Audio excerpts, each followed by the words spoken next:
Did it feel any different from usual being captain?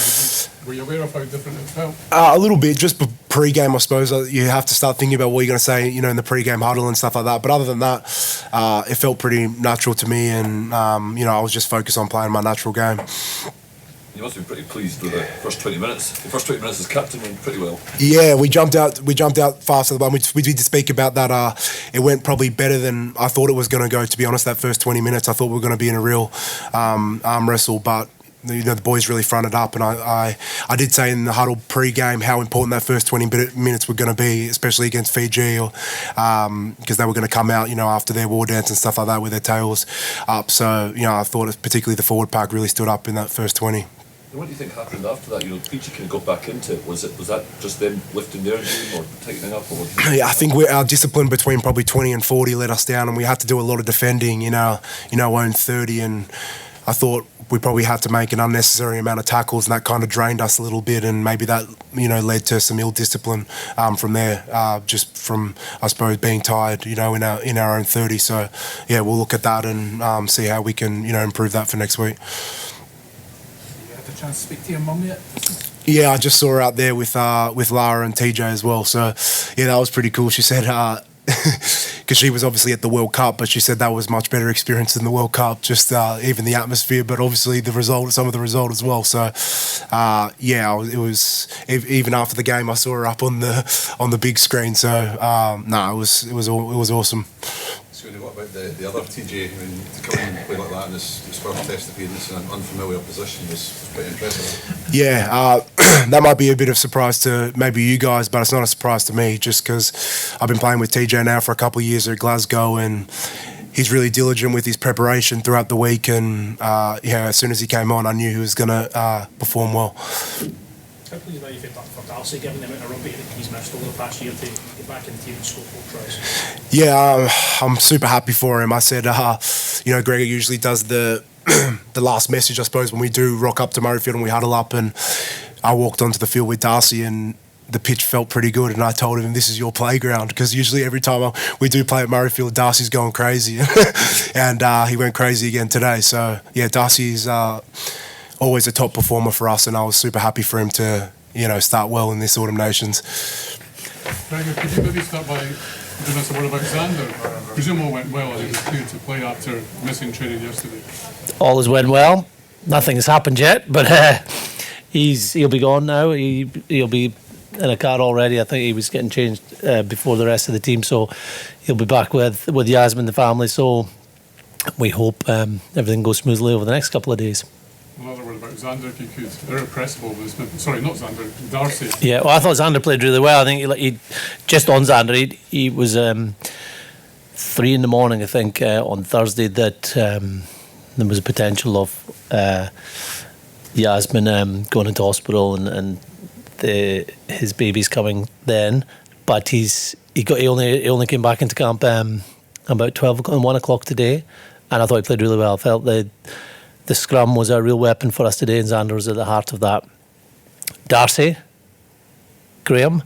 Yeah, Darcy was outstanding. He scores different types of tries. His angles of running before he gets the ball are very hard to pick up. One of the tries off a little switch play with the 9 was evidence of that. His angles of running when he gets the ball, and his strength to get out tackles is up there with the best in the world.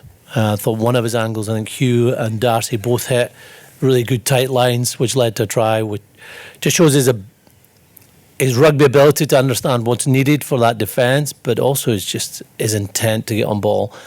And that connection with Adam, great by Adam to see that kick opportunity, but Darcy needs to be there calling for it and waving. So yeah, it was not only great to see him back, but great, even better seeing him scoring tries.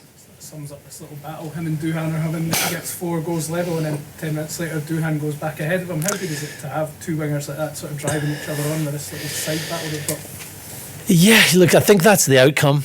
They're not driving each other on and trying to look for tries. They're doing the right thing for their team. Thought Doohan did a lot of work to set up other people today. His kick chase was very good.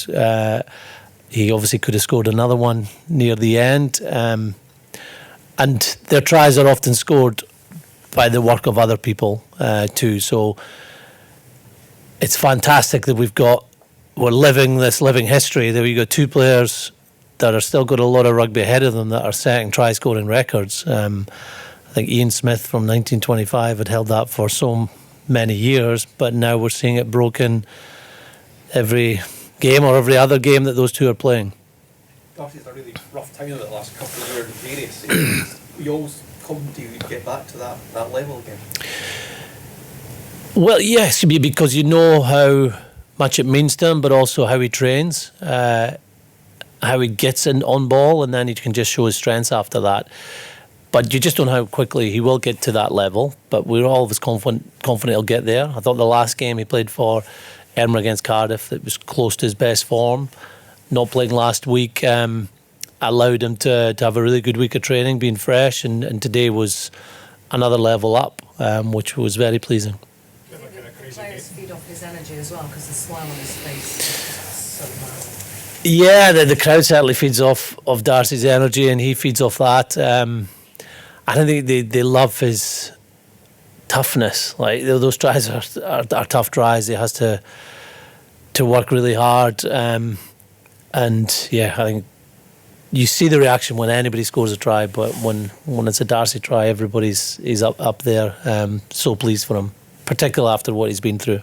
Gregor, what was your assessment of the game overall? Was it kind of crazy bit in the middle when Fiji had a bit of dominance? What kind of takeaways? Yeah, I wouldn't say that was a crazy bit. I think that was just Fiji doing really well with their possession, and that's not doing so well. I think that's what happens if you give opposition chances to get in your 22 regularly, and obviously our penalty count was part of that reason, and they deserved the tries. I thought the try with the little line-up play was very well executed.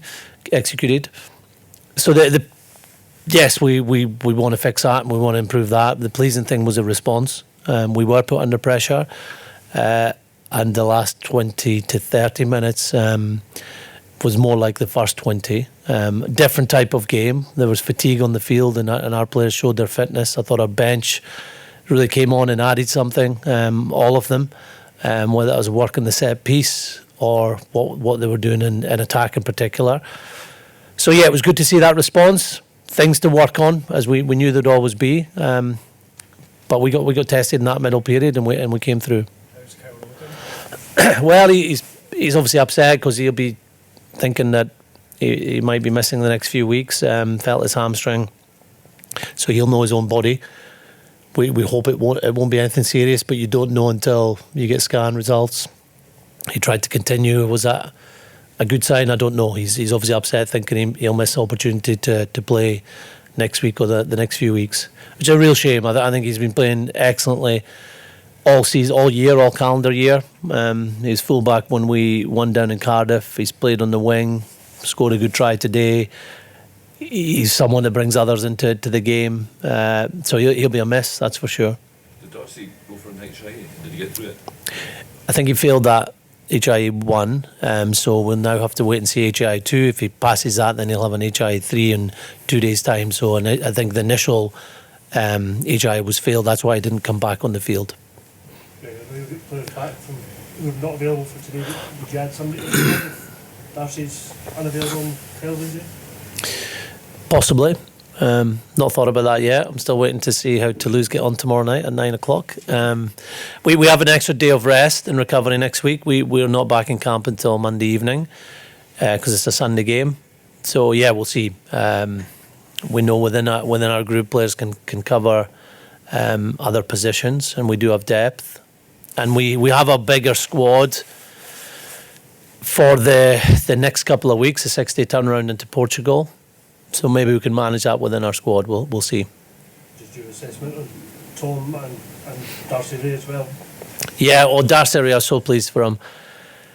Winning your second cap is almost as important as winning your first cap, and it's been a while since he won that first cap.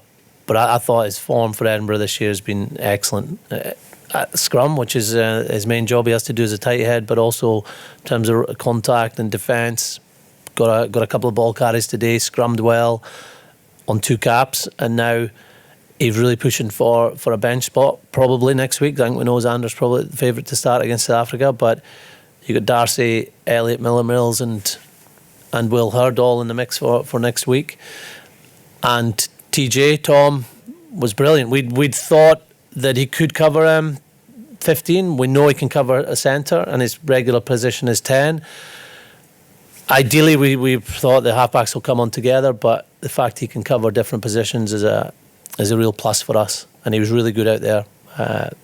Played with the usual effort and an aggressive defensive intent, but also ambitious attack. Good running lines, 2 offloads, and looks suited to playing at 15.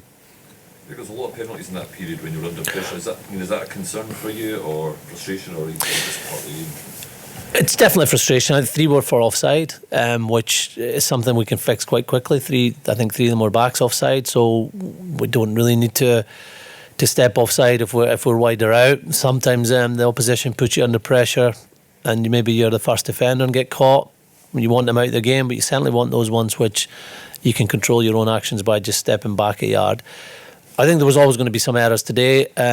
First game, there's an eagerness, so we've got to take them out next week, because penalties against the top team in the world, which obviously South Africa are, either mean points against, or it means you're going to have to defend a maul in your own 22, which most teams get something from that. That's a pressure position to deal with. So yeah, it was a tough period. I thought there was a couple of real good examples of hustle. I thought Tom Jordan getting that corner flag tackle, a dead defensive set. I was watching it with the TV in our coaching box, and it was going up to 17, 18 phases. The Fiji had possession, then we got a turnover. So there's a lot from our defence we can be pleased about, but there's some work on clearly.